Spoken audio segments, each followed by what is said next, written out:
નમસ્તે વિદ્યાર્થી મિત્રો, દ્રાવણો ચેપ્ટરમાં લાસ્ટ થિયરી હવે આપણે આજે ભણીશું, જેમાં આજનો ટોપિક જે છે વન ઓફ ફેક્ટર આઈ અને અસામાન્ય મોલર દળ.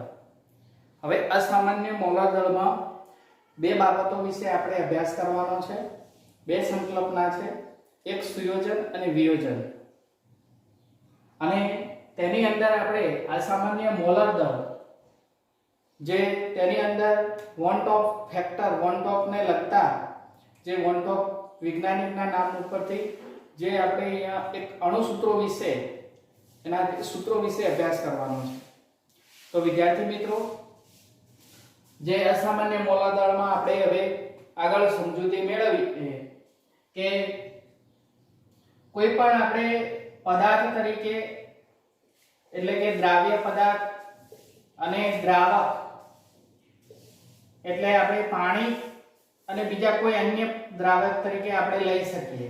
જો પદાર્થ અને પ્લસ દ્રાવક સાથે આપણે પ્રક્રિયા કરીએ તો તેમાંથી આપણને અહીંયા જે સામાન્ય મોલર દળમાં આપણે બે સંકલ્પનાઓ, એક સુયોજન અને બીજું વિયોજન થતું હોય તો પદાર્થ પ્લસ દ્રાવક સાથે આપણે પ્રક્રિયા કરીએ એટલે કે દ્રાવ્ય પદાર્થને પાણીમાં દ્રાવકમાં ઓગાળવામાં આવે છે ત્યારે સુયોજન થતું હોય કાં તો વિયોજન થતું હોય.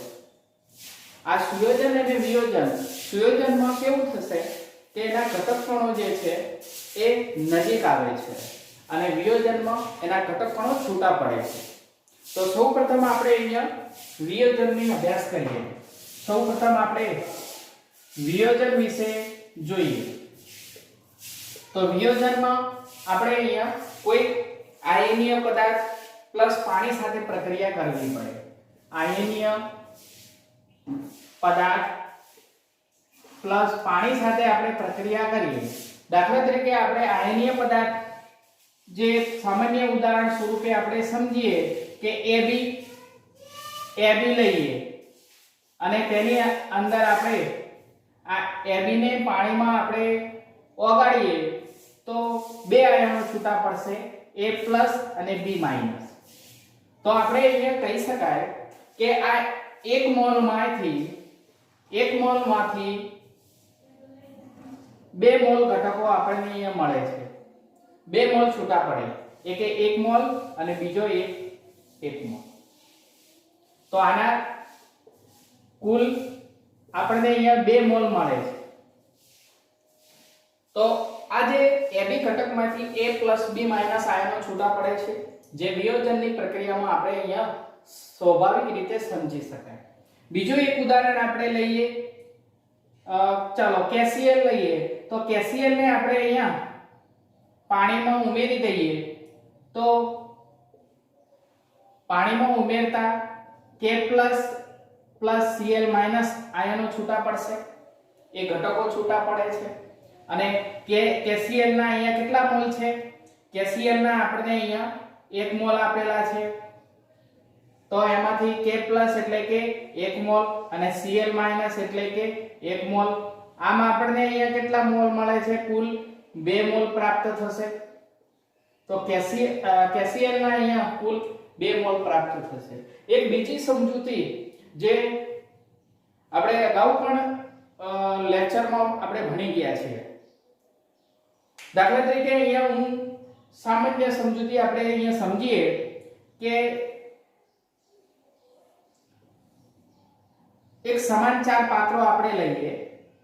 આ સમાન 4 પાત્રોમાં આપણે એક સમાન વજન ધરાવતું એટલે કે પહેલા પાત્રમાં આપણે અહીંયા ગ્લુકોઝ લઈએ, અહીંયા આપણે યુરિયા, અહીંયા 1 કિલોગ્રામ ગ્લુકોઝ લઉં છું, અહીંયા પણ એક સમાન 1 kg યુરિયા લઉં છું, આની અંદર પણ 1 કિલોગ્રામ સુક્રોઝ લઈ લઉં છું અને આની અંદર 1 kg હું KCl લઉં છું.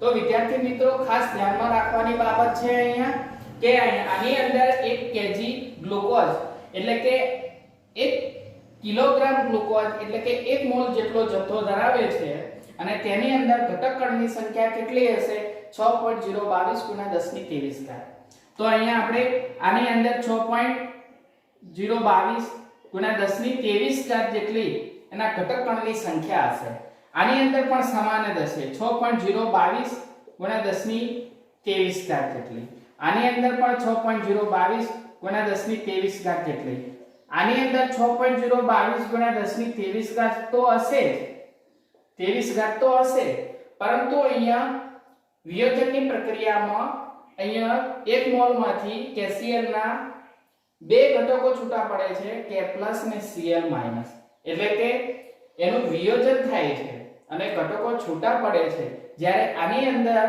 વિયોજન થતું નથી માટે આ ત્રણેય પાત્રોમાં 1 2 અને આ ત્રણ પાત્રમાં જે છે એના ઘટક કણની સંખ્યા સમાન છે જ્યારે ચોથા પાત્રમાં ઘટક કણની સંખ્યા સમાન નથી કારણ કે અહીંયા કુલ 2 મોલ મળે છે માટે અહીંયા 2 મોલ આવશે એટલે 2 * 6.022 * 1023 જેટલી ઘટક કણની સંખ્યા જોવા મળશે માટે આપણે અહીંયા કહી શકાય કે KCl વિયોજનની પ્રક્રિયામાં જેટલા કોઈપણ પદાર્થને ઓગાળવામાં આવે છે દ્રાવકમાં ત્યારે એના જેટલા મોલ અહીંયા પ્રાપ્ત થાય તો એટલા મોલ આપણે અહીંયા લખી શકાય એટલા મોલ એ ઘટક કણની સંખ્યા ઓગળી શકે તો એટલા ઘટક કણની સંખ્યા ઓગળેલો હશે એટલે કે 2 અહીંયા મળે 3 મળે 4 મળે FeCl3 લો કોઈ પણ ઘટક લો તો 2 3 4 મોલ જેટલા મોલ પ્રાપ્ત થાય એટલા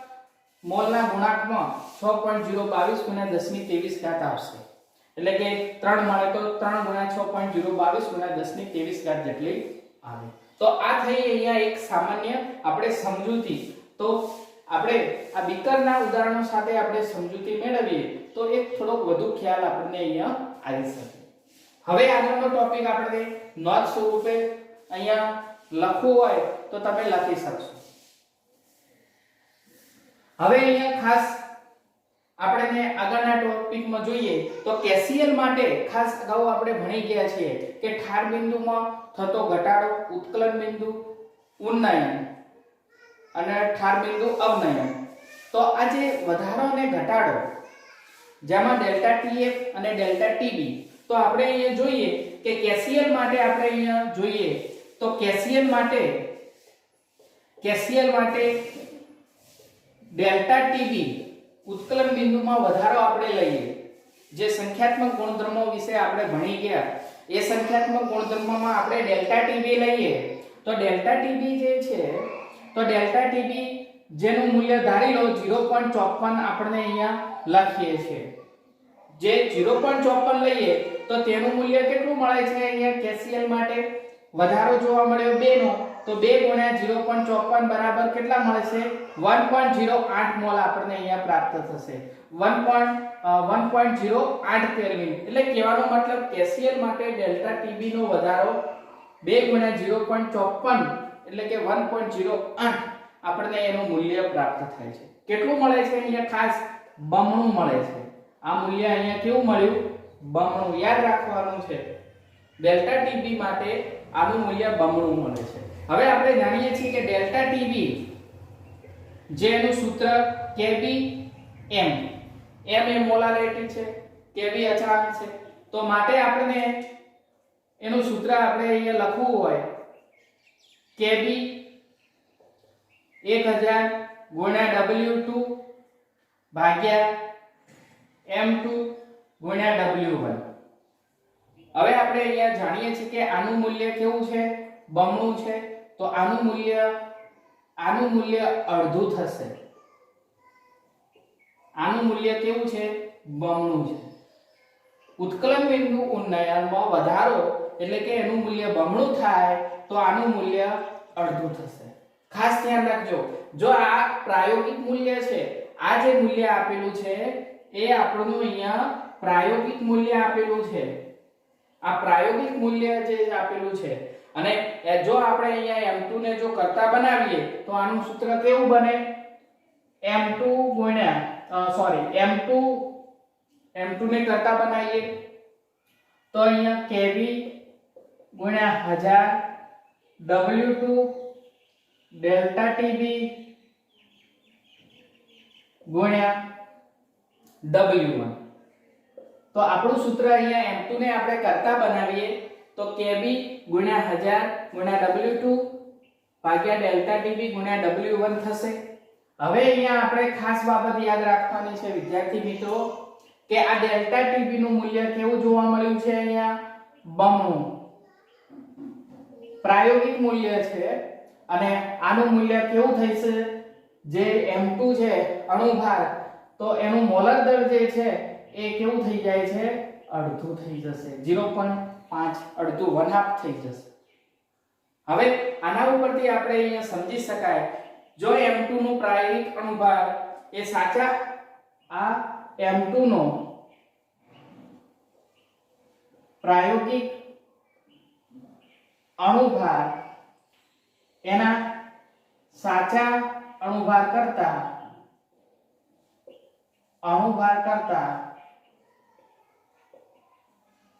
ઓછો મળે છે. ખાસ બાબત ધ્યાન રાખવાનું છે આ M2 નો પ્રાયોગિક અણુભાર એના સાચા અણુભાર કરતા ઓછો મળે. હવે અહીંયા સાચો અણુભાર એટલે કયો? દાખલા તરીકે KCl માં આપણે જોઈએ કે K નો અને Cl નો સાચો અણુભાર આપણે ગણતરી કરીએ તો એ થયો એનો સાચો અણુભાર.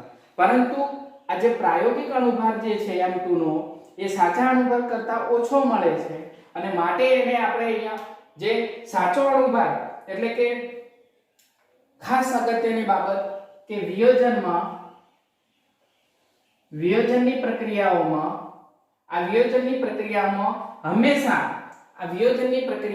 હંમેશા કણોની સંખ્યા વધે છે. એક આ મુદ્દો પણ આપણે અહીંયા ખૂબ જ અગત્યનો ધ્યાન રાખવાનો છે કે વિયોજનની પ્રક્રિયામાં આ કણોની સંખ્યા વધે છે અને માટે આપણે એવું કહી શકાય કે પ્રાયોગિક મૂલ્ય જે છે એવું કહી શકાય કે પ્રાયોગિક મૂલ્ય એ અસામાન્ય મોલર દળ તરીકે આપણે ઓળખી શકાય. ખાસ ધ્યાન રાખવાનું છે વિદ્યાર્થી મિત્રો કે જે આપણું અહીંયા પ્રાયોગિક મૂલ્ય જે મળે છે, જે આ પ્રાયોગિક મૂલ્ય છે અને આ પ્રાયોગિક મૂલ્ય જે મળ્યું એ તેનો અસામાન્ય મોલર દળ તરીકે ઓળખી શકાય. હવે અહીંયા આપણે જે સામાન્ય મોલર દળ એટલે કયું? સામાન્ય મોલર દળ એટલે આપણો જે સાચો અણુભાર. માટે આપણે એવું કહી શકાય કે પ્રાયોગિક જે મૂલ્ય મળ્યું એ અસામાન્ય મોલર દળ છે અને પરમાણુ ભાર એટલે કોનો? દાખલા તરીકે અહીંયા આપણે KCl નો પરમાણુ ભાર લો કે કોઈ પણ નો પરમાણુ આપણે ભાર લઈએ, આ પરમાણુ ભાર તો એનો એ થયો સામાન્ય મોલર. તો પ્રાયોગિક મૂલ્ય એ અસામાન્ય મોલર દળ તરીકે આપણે ઓળખી શકાય. વિયોજનની કિસ્સામાં આપણે આ મૂલ્યને અસામાન્ય મોલર દળ તરીકે આપણે ઓળખીશું અને તે અસામાન્ય જે મોલર દળ અને સામાન્ય મોલર દળ જે છે, આ સામાન્ય જે મોલર દળ જે છે જે આપણે વોન્ટ ઓફ ફેક્ટરમાં આઈમાં આપણે અભ્યાસ તેની અંદર આપણે કરવાના છીએ. તો વિદ્યાર્થી મિત્રો વિડિયોને પોઝ કરી આટલા. બીજો છે સુયોજન. હવે સુયોજનમાં આપણે અહીંયા સમજવાનું છે કોઈ પણ આપણે સમજૂતી તરીકે દ્રાવ્ય અને દ્રાવક આપણે લઈએ તો દ્રાવ્ય પ્લસ દ્રાવક જે છે, દ્રાવ્યને દ્રાવકમાં આપણે ઓગાળીએ છીએ ત્યારે એના કણોની સંખ્યા ઘટે છે. ખાસ ધ્યાન રાખવાનું છે વિદ્યાર્થી મિત્રો કે કણોની સંખ્યા અહીંયા ઘટે છે. હવે ઉદાહરણ સ્વરૂપે આપણે અહીંયા લઈએ કે એસિટિક એસિડ 2 મોલ આપણે એસિટિક એસિડ આપણે લઈએ CH3COOH અને CH3COOH આપણે અહીંયા લઈએ અને કોઈ દ્રાવક સ્વરૂપે આપણે બેન્ઝીન લઈએ આ એસિડિક એસિડમાં આપણે બેન્ઝીનને ઓગાળીએ, મિશ્ર કરીએ, આને આપણે મિશ્ર કરીએ છીએ ત્યારે અહીંયા CH3COOH ટ્વાઇસ આપણે અહીંયા લખી શકીએ. તો વિદ્યાર્થી મિત્રો, સુયોજનના કિસ્સામાં સુયોજનમાં શું થાય છે કે ઘટક કણો ભેગા થાય છે. વિયોજનમાં કેવું હતું, ઘટક કણો છૂટા પડતા હતા. તો સુયોજનમાં દ્રાવ્ય પ્લસ દ્રાવક બંનેને આપણે ભેગા કરીએ છીએ ત્યારે કણોની સંખ્યા ઘટે છે. અને જેમાં આપણે અહીંયા એસિડિક એસિડના કિસ્સામાં આપણે અહીંયા સમજૂતી સ્વરૂપે આપણે સમજી શકાય કે જ્યારે બેન્ઝીનમાં ઓગાળવામાં આવે છે ત્યારે CH3COOH ટ્વાઇસ બને છે. હવે આપણે અહીંયા જો આના ઉપરથી આપણે એવું કહી શકાય કે ડેલ્ટા TB અને ડેલ્ટા TF, તો આ બંનેના મૂલ્યો અડધા થશે. તો આ જો અહીંયા કણોની સંખ્યા ઘટે તો ઉત્કલન બિંદુ ઉન્નયન અને ઠાર બિંદુ અવનયન એમાં શું થશે, ઘટાડો જોવા મળે છે. તો આના ઉપરથી આપણે અહીંયા સમજી શકાય કે જો પ્રાયોગિક અણુભાર આપણે અહીંયા લખી શકીએ કે પ્રાયોગિક કોઈ પણ અણુભાર આપણે અગાઉ વિયોજનમાં જોયું કે જે મૂલ્ય ડેલ્ટા TF નું મૂલ્ય બમણું થાય તો M2 નું મૂલ્ય કેવું થતું હતું, અડધું. તો આમાં આપણે અહીંયા સમજી શકાય જો M2 ડાયરેક્ટ હું લખું છું કે M2 ડાયરેક્ટ કરતા બનાવીએ આપણે તો Kb ગુણ્યા 1000 ગુણ્યા W2 ભાગ્યા શું થશે, ડેલ્ટા TB ગુણ્યા W1. જો આનું મૂલ્ય આપણને અહીંયા અડધું થાય તો આ M2 નું મૂલ્ય કેવું થશે, બમણું બનશે. વિદ્યાર્થી મિત્રો, યાદ રાખવાનું કે આ મૂલ્ય કેવું છે, પ્રાયોગિક મૂલ્ય છે. અને આ મૂલ્ય જો અડધું હોય તો M2 નું મૂલ્ય જે છે એ કેવું થશે, બમણું થશે. માટે અહીંયા હું લખી શકાય કે પ્રાયોગિક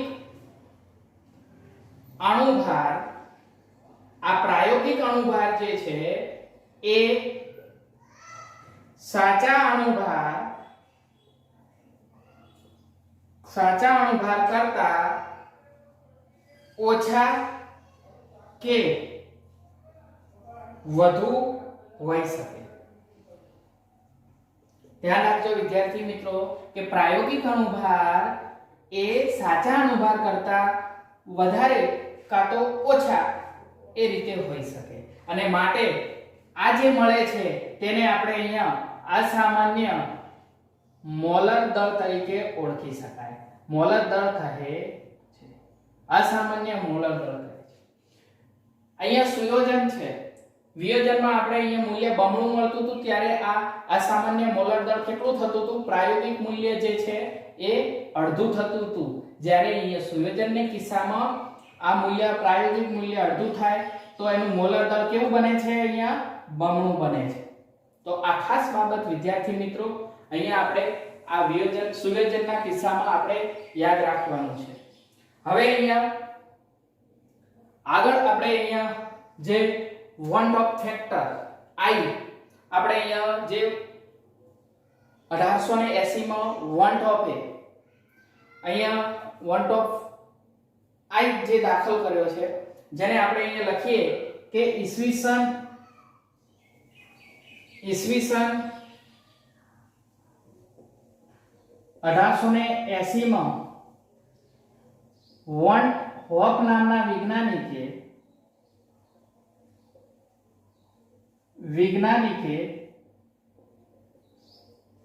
એક અવયવ દાખલ કર્યો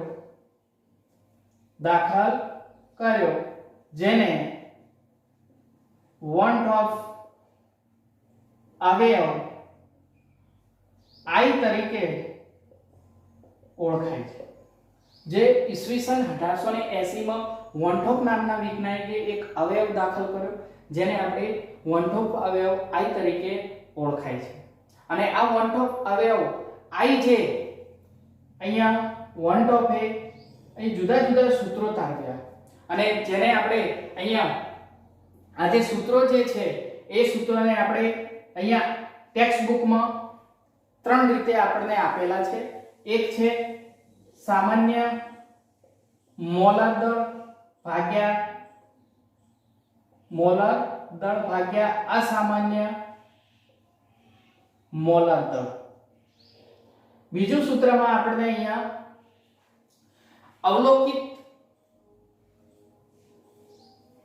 બીજા સૂત્રમાં અવલોકિત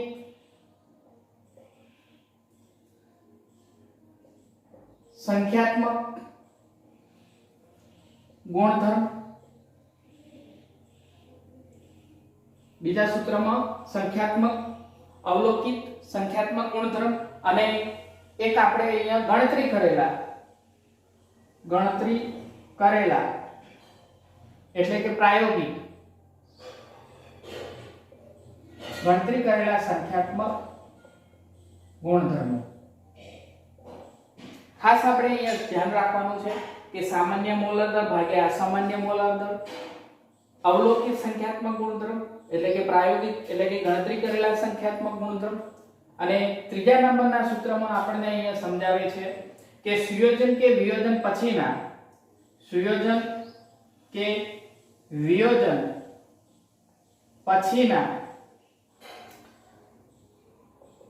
કણોના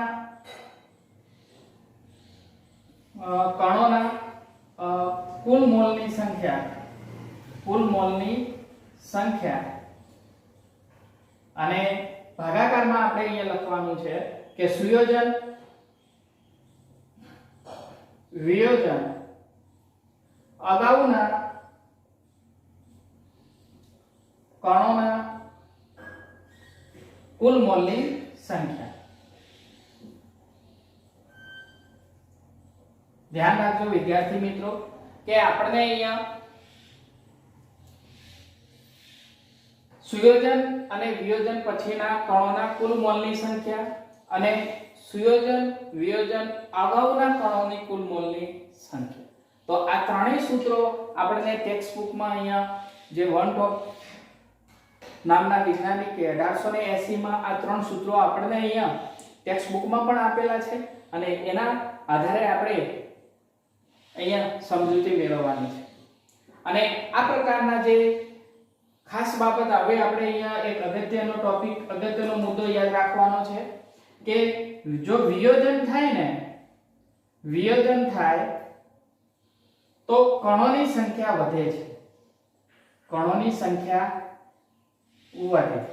અને કણોની સંખ્યા વધે તો i ગ્રેટર ધેન 1 આપણે લઈશું. ધ્યાન રાખો આપણે આગળ જોયું કે વિયોજન થાય કણોની સંખ્યા વધતી હતી તો i ગ્રેટર ધેન 1 અને જો સુયોજન થાય તો શું થશે? કણોની સંખ્યા ઘટે અને કણોની સંખ્યા ઘટે તો i લેસ ધેન 1 બને. અને જો સુયોજન કે વિયોજન ન થાય ધ્યાન રાખજો, સુયોજન કે વિયોજન ન થાય તો એટલે કે આ કેવું આદર્શ દ્રાવણ માટે વર્તતું હોય તો અહીંયા શું થશે? i = 1 બને છે. આ બે મુદ્દાઓ ખાસ નોટબુકમાં નોટ કરવી હોય તો કરી નાખજો. જો વિયોજન થાય તો કણોની સંખ્યા વધે અને i ગ્રેટર ધેન એટલે કે 1 અવયવ i ગ્રેટર ધેન 1 બને છે.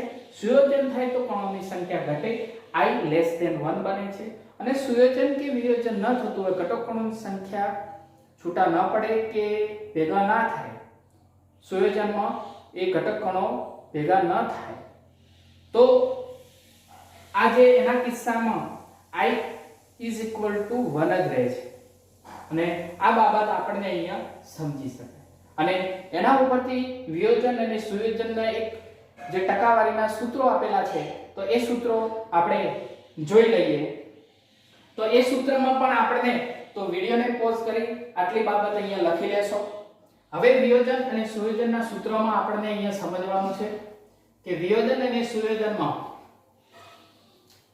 વિયોજન અને સુયોજન વિયોજન અંશ એની ટકાવારી માટેનું આપણને અહીંયા સમજવાનું છે કે વિયોજન અંશ જેને આપણે અહીંયા આલ્ફા વડે દર્શાવીશું વિયોજન અંશ આપણે અહીંયા આલ્ફા અને એનું સૂત્ર જે છે I - 1 n - 1 વિદ્યાર્થી મિત્રો આના આધારિત એક્ઝામ્પલ પૂછી શકે તો આ સૂત્રો આપણે ધ્યાનમાં રાખીશું તો આના આધારે આપણે અહીંયા આ જ્યાં આપણે લખી શકીએ કે જ્યાં n જે છે હવે વિયોજન હોય તો વિયોજનમાં આપણને અહીંયા જે કહી શકાય કે કણો જે છે છૂટા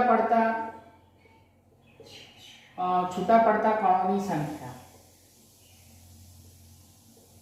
n ને આપણે છૂટા પડતા કણોની સંખ્યા લેવાની છે વિયોજનમાં ઘટક કણો છૂટા પડે છે તો આ જે વિયોજન અંશ છે એની ટકાવારી I વનટોપ અવયવ I - 1 n - n - 1 અને સુયોજન જે છે તો સુયોજનમાં આપણે સુયોજન અંશ આપણે x લેશું તો x માં સુયોજનમાં કેવું થશે એના ઘટક કણો શું થશે ભેગા થશે અને આ સુયોજનમાં જે ઘટક કણો ભેગા થાય એટલે કે 1 - I ધ્યાન રાખજો 1 - I n - n - 1 સુયોજન અંશમાં x = 1 - I n - n - 1 એનું સૂત્ર આપણે યાદ રાખવાનું છે તો આ સૂત્ર જે છે આ સૂત્રની મદદથી પણ આપણને કોઈ એક્ઝામ્પલમાં આપણને કોઈ ગણતરી કરવાનું પૂછી શકે તો આપણને આવડવું જોઈએ અને જ્યાં n જે આપ્યા છે જ્યાં n આ n જે છે એ આપણને અહીંયા સુયોજન અંશ તો સુયોજન અંશ એ સંયોજતા અણુઓ છે માટે અહીંયા ભેગા થતા અણુઓ છે તો સંયોજતા કણોની આપણે અહીંયા સંખ્યા લખવાની દાખલા તરીકે I - 1 n એટલે કે છૂટા પડતા કણોની સંખ્યા જો 2 હોય 3 હોય તો 2 3 આપણે લખી શકીએ -1 જો અહીંયા સંયોજતા અણુઓની સંખ્યા 2 હોય 3 હોય જેટલી સંખ્યા હોય એટલા આપણે n અહીંયા લખી શકીએ તો વિદ્યાર્થી મિત્રો આ પણ મુદ્દો અહીંયા વિડિયોને પોઝ કરી અને તમે લખી લેજો હવે આવે છે વિદ્યાર્થી મિત્રો હવે આવે છે આપણે અહીંયા સંખ્યાત્મક ગુણધર્મના સૂત્રો I ને દાખલ કરવા સંખ્યાત્મક ગુણધર્મના સૂત્રોમાં I ને આપણે અહીંયા દાખલ કરવાનો છે જે વનટોપ અવયવ તો વિદ્યાર્થી મિત્રો જેમાં આપણે સંખ્યાત્મક સૂત્રોમાં I ને દાખલ કરતા વનટોપ અવયવ I ને દાખલ કરતા હવે સંખ્યાત્મક ગુણધર્મો આપણે જોઈ લીધા તો એમાં પહેલો છે બાષ્પ દબાણનો અહીંયા ઘટાડો તો બાષ્પ દબાણને જે ઘટાડાની વાત કરી છે જેમાં આપણે બાષ્પ દબાણનો ઘટાડામાં આપણે અગાઉ આપણે સમજી ગયા વિદ્યાર્થી મિત્રો કે P10 - P1/P10 બરાબર N2/N1 હતું તો આ N2/N1 છે તો તેની અંદર આપણે અહીંયા I ને દાખલ કરવાનો છે તો આ બાષ્પ દબાણનો જે ઘટાડો એનું સૂત્ર P10 - P1/P10 I N2/N1 થશે હવે અહીંયા ઉત્કલન બિંદુનો વધારો હવે ઉત્કલન બિંદુમાં વધારામાં આપણે અગાઉ આપણે સમજી ગયા સંખ્યાત્મક ગુણધર્મમાં તો ડેલ્ટા TB બરાબર શું થતું હતું KB * M તો આ KB * M છે તો એની અંદર આપણે અહીંયા I ને દાખલ કરવાનો છે I * KB * M થશે માટે અહીંયા ખાસ બાબત સંખ્યાત્મક સૂત્રોમાં I ને દાખલ કરતા અહીંયા આપણે આ રીતે લખી શકાય હવે અહીંયા ઠાર બિંદુમાં ઘટાડો પણ એ જ રીતે તો શું થશે ડેલ્ટા TF શું થશે I * KF * M થશે ઠાર બિંદુમાં ઘટાડો હવે અહીંયા ખાસ આપણે અભિસરણ દબાણ જે આપણે અહીંયા પાઈ તરીકે ઓળખીએ છીએ હવે પાઈ શું થશે? આપણે લખ્યું હતું ICRT, યાદ કરો I into CRT હતું ને, pi is equal to CRT, one top અવયવને I ને આપણે દાખલ કર્યું એટલે I into CRT બનશે. માટે આપણે એવું પણ લખી શકાય, બીજું સૂત્ર પણ આપણે અહીંયા આપણે ભણી ગયા છીએ અગાઉ એના પિરિયડમાં, આપણે એ ટોપિકમાં આપણે ભણી ગયા. તો અભિસરણ દબાણમાં આપણે ICRT હોય તો I pi is equal two I nRT upon V પણ લખતા હતા. પાઈ is equal two nRT upon V પણ લખતા હતા. એક બીજું સૂત્ર પણ આપણે લખતા હતા, પાઈ is equal two I WRT upon MV. આવું પણ આપણે લખતા હતા. I ને આપણે અંદર દાખલ કર્યો છે. આ ત્રણેય સૂત્રમાં I ને આપણે અહીંયા દાખલ કર્યો છે. માટે આ સૂત્ર પાઈ CRT માં I ને દાખલ કર્યો, પાઈ nRT upon V એટલે I ને દાખલ કર્યો, અને પાઈ WRT upon MV એમાં પણ આપણે I ને વન ટોપ અવયવ I ને દાખલ કર્યો. તો આ રીતે આપણે જે ટેક્સ્ટ બુકમાં સંખ્યાત્મક સૂત્રોમાં I ને દાખલ કરતા આપણે આ રીતે અહીંયા સૂત્રો લખી શકાય. તો વિદ્યાર્થી મિત્રો, થિયરી થોડી લાંબી છે, પરંતુ જો તમે અહીંયા સમજવાનો ટ્રાય કરશો તો બિલકુલ એકદમ સિમ્પલ રીતે તમે અહીંયા સમજી શકશો. તો વિડિયોને પોઝ કરી આ બધી જ બાબતો નોટબુકમાં લખી લેશો. Okay, thank you.